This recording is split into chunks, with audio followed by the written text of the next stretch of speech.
വേണ്ട ഇന്നൊരു യാത്ര ഇറങ്ങിയതാണ്. എങ്ങോട്ടെന്നറിയോ? ഞങ്ങൾക്ക് നാറന്മുള ഒരു പാല് കാച്ചൽ, അത് കുഞ്ഞമ്മയുടെ മോൻ്റെ നേട്ടൻ്റെ കുഞ്ഞമ്മയുടെ മോൻ്റെ വീടിൻ്റെ പാല് കാച്ച, അതിന് പോകാനായിട്ട് ഇറങ്ങിയതാണ്. അപ്പോൾ ആറന്മുളയാകുമ്പോൾ നമുക്ക് അമ്പലത്തിലും കൂടെ തൊഴാമല്ലോ. അപ്പം അങ്ങനെ ഞങ്ങൾ ആറന്മുള അമ്പലത്തിലൊന്ന് തൊഴുത് പാല് കാച്ച് നടക്കുന്ന വീട്ടിലും ഒന്ന് കയറി അവിടുന്ന് ഫുഡൊക്കെ ഉച്ചയ്ക്ക് കിട്ടുമായിരിക്കും. അതുമൊക്കെ കഴിച്ചേച്ച് നമുക്ക് തിരിച്ചു വരാം. ഇപ്പോൾ കുറേ കാലം കൊണ്ട് യാത്രകളൊന്നും ഇല്ലാതിരുന്നിട്ട് 2-3 മാസം എങ്ങും പോകാതെ വീട്ടിൽ കുത്തിയിരുന്നിട്ട് ഇപ്പോൾ യാത്ര തുടങ്ങിയപ്പോൾ ഇപ്പോൾ അതേ ഉള്ളു ജോലി, എന്നും യാത്ര.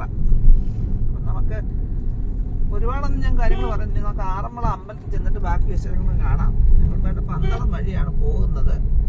ഇനി ആറന്മുള അമ്പലത്തിൽ ചെന്നിട്ട് ബാക്കി വിശേഷങ്ങൾ നമുക്ക് അവിടെ നിന്ന് അറിയാം.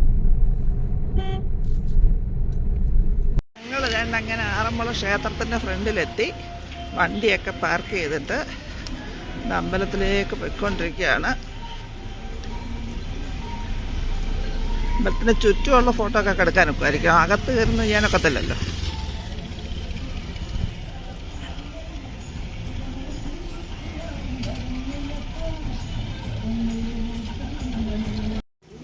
സ്റ്റെപ്പ് കയറാൻ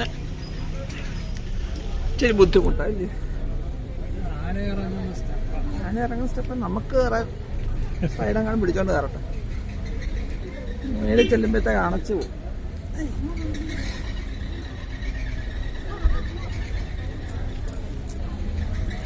ഞങ്ങൾ വേണ്ട അങ്ങനെ സ്റ്റെപ്പ് കയറി അമ്പലത്തിന് മുമ്പിലെത്തി. ഇനി നമുക്ക് അമ്പലത്തിനകത്ത് കയറി തൊഴുതിട്ടിറങ്ങിയിട്ട് ചുറ്റുമ്പോൾ ബാക്കി കാര്യങ്ങൾ കാണാം. ഞങ്ങൾ വേണ്ട അമ്പലത്തിനകത്ത് കയറി തൊഴുതേച്ച് വെളി പ്രദക്ഷിണം വെക്കാനായിട്ട് ഇറങ്ങിയതാണ്. ആ വെളി തൊഴുത് വരുമ്പോൾ ഇവിടെ നമുക്ക് പുതിയതായിട്ട് പണിഞ്ഞൊരു ഓഡിറ്റോറിയവും അതിൻ്റെ വേറൊരു സൈഡിൽ നമുക്കൊരു സദ്യാലയവും, 2 സൈഡിൽ സദ്യാലയം ഒക്കെ കാണാൻ സാധിക്കും നമ്മളിങ്ങനെ നോക്കി വരുമ്പോൾ. പിന്നെ ബാക്കിയുള്ള സ്ഥലങ്ങളിൽ പടിഞ്ഞാറ് വശവും വടക്കേ വശവും കിഴക്കേ വശമൊക്കെ ബാക്കിയുള്ള സ്ഥലങ്ങളിലാണ് ഈ വള്ളസദ്യ വരുമ്പോൾ പന്തലിട്ട് സദ്യ കൊടുക്കുന്നത്. പിന്നെ ഉപദേവതകളുടെ പ്രതിഷ്ഠകളുണ്ട്. അത് ഞാനൊന്നും കൂടുതലായിട്ട് അടുത്ത് കാണിക്കുന്നില്ല, ദൂരെ ഇങ്ങനെ കാണിച്ചു പോകാം നമുക്ക്. ഇതാണ് ഒരു സദ്യാലയം, പുതിയ സദ്യാലയം.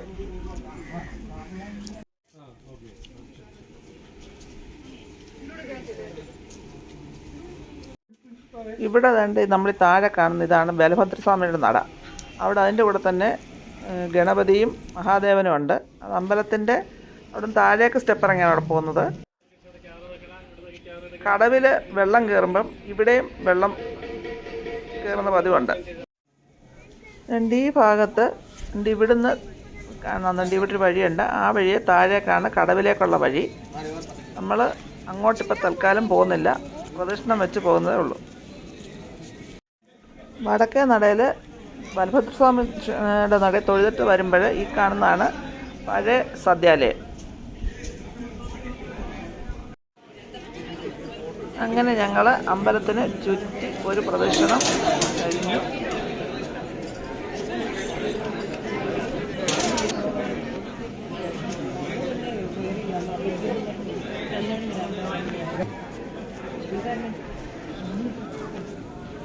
ഞങ്ങൾ അങ്ങനെ അമ്പലത്തിൽ തൊഴിലും കഴിഞ്ഞ് നാറന്മുള അമ്പലത്തിൽ തൊഴിലും കഴിഞ്ഞിറങ്ങി അടുത്ത സ്ഥലത്തേക്ക് പോവുകയാണ്. അപ്പം നമുക്ക് ഇനി പാലുകാച്ച സ്ഥലത്ത് ചെല്ലണം. ബാക്കി കാഴ്ച അവിടെ ചെന്നിട്ട് കാണാം. ഞങ്ങളിപ്പോൾ എൻ്റെ അമ്പലത്തിൽ നിന്ന് ഇറങ്ങി വണ്ടിക്കകത്ത് കയറി ഇനി ഞങ്ങൾക്ക് പാലുകാച്ച അടുത്ത സ്ഥലത്തേക്ക് ചെല്ലണം. അവിടുത്തെ എവിടെയാണെന്ന് മാത്രമേ അറിയത്തുള്ളൂ. ലൊക്കേഷൻ ഇട്ടുണ്ട്. ഇനി ഞങ്ങൾ ലൊക്കേഷൻ തപ്പി പിടിച്ച് അങ്ങോട്ടൊന്ന് പോകട്ടെ. ഞങ്ങൾ വേണ്ട പാലുകാച്ച സ്ഥലത്തെത്തി. ഇവിടെ വെച്ച് നമ്മൾ ഈ വീഡിയോ വൈൻഡപ്പ് ചെയ്യാണ്. നമുക്ക് വീടിൻ്റെ വ്യൂസ് എല്ലാം ഒന്ന് കാണണം. അത് നമുക്ക് അടുത്ത വീഡിയോയിൽ നമുക്ക് കാണാം. തൽക്കാലം ഇത് വൈൻഡപ്പ് ചെയ്യുന്നു.